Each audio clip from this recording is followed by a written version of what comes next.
में जब कभी भी हम लोग चाइना देश का नाम कहीं पर लिखा हुआ देखते हैं, पढ़ते हैं, सुनते हैं, तो हमारे दिमाग में सबसे पहले 3 चीजों का ही ख्याल आता है। पहला चीज तो होती है ताकत और तरक्की, क्योंकि हम सभी जानते हैं कि इस नई दुनिया में सबसे तेजी के साथ उभरने वाला ताकत का नाम चाइना है। चाइना ऑलरेडी इतना ताकतवर हो चुका है और इतनी तरक्की हासिल कर चुका है कि आज के दौर में वो अमेरिका जैसे बड़े देशों को टक्कर दे रहा है। ताकत और तरक्की के अलावा चाइना का नाम सुनकर जिन चीजों का ख्याल हमारे दिमाग में आता है उसमें से एक तो कोरोना है, जबकि दूसरी मेन चीज है जिसके बारे में आज के इस वीडियो में हम लोग बात भी करने वाले हैं। वो दरअसल इस देश के अंदर मुसलमानों के साथ हद से ज्यादा बुरा, खतरनाक, भयानक, दिल को दहला देने वाला सलूक मुझे नहीं लगता कि आज के दौर में दुनिया के किसी भी इलाके में मुसलमानों के साथ ऐसा भयानक बर्ताव किया जाता होगा जिस तरह का सलूक चाइना के अंदर किया जाता है। बस फर्क यही है कि चाइना में ये सब कुछ पर्दे के पीछे होता है। वैसे तो दोस्तों, अगर आप लोग इतिहास को उठाकर भी देखोगे तो आप लोग को पता चलेगा कि ये सब कुछ चाइना में कोई नया चीज नहीं है,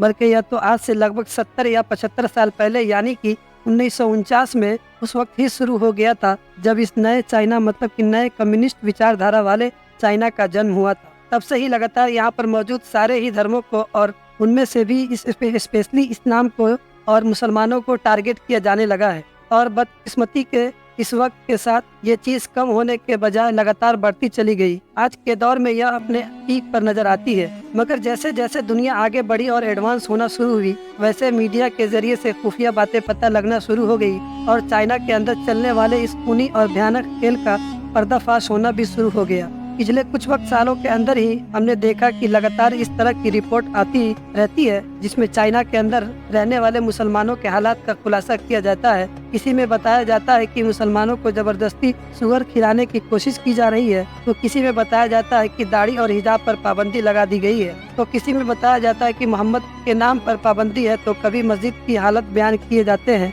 अनफॉर्चुनेटली दोस्तों, कभी पिछले 2 या 3 से लगातार एक बार फिर से चाइना में रहने वाले मुसलमानों से रिलेटेड एक रिपोर्ट खबर में गर्दिश कर रही है। यह दरअसल वही रिपोर्ट है कि जो अभी कुछ दिन पहले ही HRW मतलब कि ह्यूमन राइट ऑर्गेनाइजेशन की तरफ से रिलीज की गई है। परेशानी की बात यह है कि जो ताज़ा रिपोर्ट आई है ये पुराने लगभग सारी रिपोर्ट से पूरी तरह से अलग है। ये एक ऐसी रिपोर्ट है कि जिसने चाइना को लेकर सबसे बड़े खतरे की घंटी बजा दी है। आसान शब्दों में ये भी कह सकते हैं कि एक ऐसी रिपोर्ट है कि जिसको अगर कोई भी इंसाफ पसंद इंसान पढ़ेगा तो उसका दिल पूरी तरह से दहल जाएगा। और साथ ही साथ वो मुस्लिम नेता भी इस रिपोर्ट को पढ़ने के बाद अपने दिल और अपनी कुर्सी को हिलता हुआ महसूस करेगा। जो मुस्लिम नेता वाकई एक नेता है, मतलब कि सच्चा नेता है। दोस्तों, इस रिपोर्ट में यह सबसे बड़ा फर्क तो एरिया को लेकर है, और वो इस तरह से जैसा कि हम सभी जानते हैं कि दुनिया के ज्यादातर देशों की तरह हमारा प्यारा देश भारत भी अलग अलग राज्यों में मतलब अलग अलग स्टेट में बटा हुआ है। बिल्कुल ऐसे ही चाइना के अंदर भी कहीं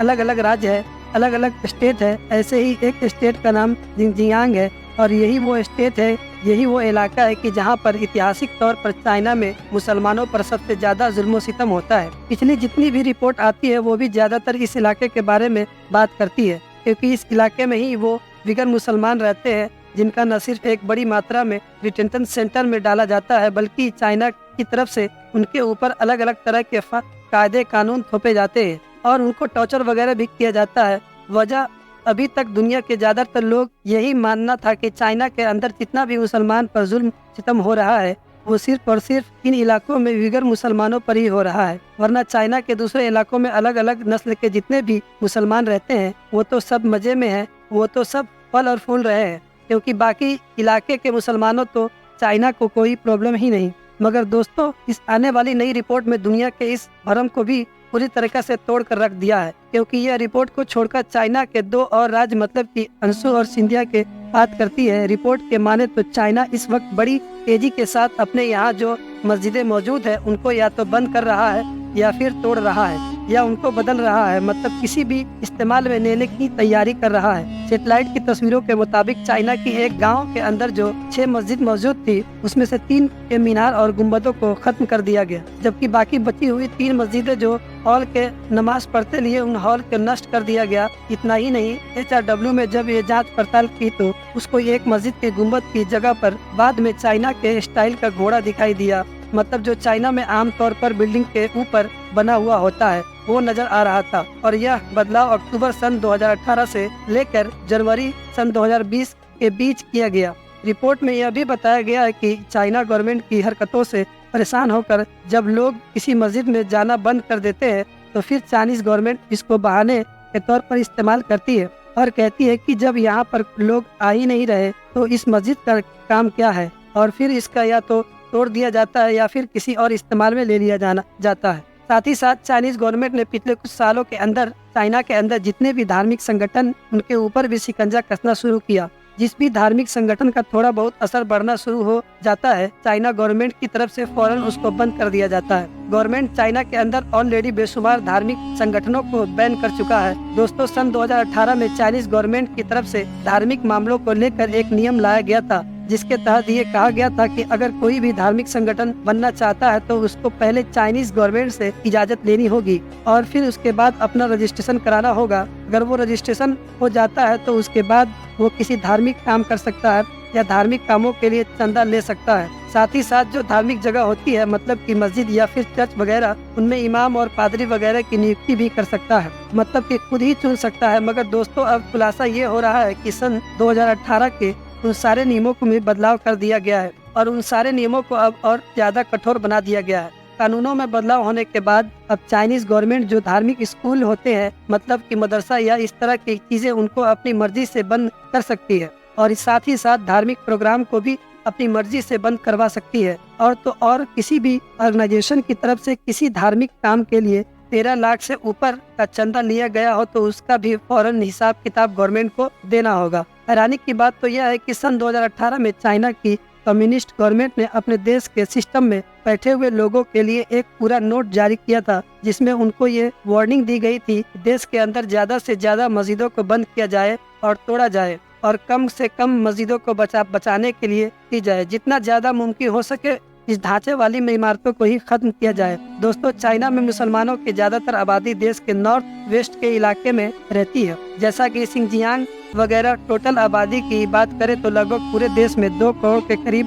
मुसलमान हैं, जो देश के टोटल आबादी का 1.8% बनते हैं और ये सारे मुसलमान लगभग 10 अलग अलग नस्लों से बिलोंग करते हैं। इन 10 नस्लों में भी जिन 2 नस्लों की सबसे ज्यादा चर्चाएं होती है उनमें से पहली नस्ल तो ये हुई और ये वही मुसलमान है कि जिनके पूर्वज लगभग 8वीं सदी में ही इस इलाके के आकर रहने लगे थे। मगर गौर करने वाली बात है कि आज के दौर में लोग ऐसे ही जो अपने आप को मुसलमान मानते ही नहीं, जबकि जो दूसरी सबसे अहम चाइनीज मुसलमान की नस्ल है वो है वीगर मुसलमान और वो यही लोग हैं कि जो ज्यादातर सिंजियांग के इलाके में रहते हैं और उनके ऊपर जुर्म सितम की खबरें इतिहास में बहुत पहले से ही चाइना के अंदर से आती रहती है। इन्हीं लोगों को ही न सिर्फ डिटेंशन सेंटर में डाला जाता है बल्कि इनके साथ ऐसा काम किया जाता है कि जिसको इमेजिन करना भी मुमकिन नहीं है। फिलहाल उइगर मुसलमानों को लेकर मैं पहले ही बड़ी गहराइयों के साथ अपनी पिछली कई वीडियोस में बात कर चुका हूं और उनके जरिए से आप लोगों को इनके बारे में सब कुछ जान सकते हैं। दोस्तों, चाइना के अंदर एक लंबे वक्त से धार्मिक लोगों के साथ और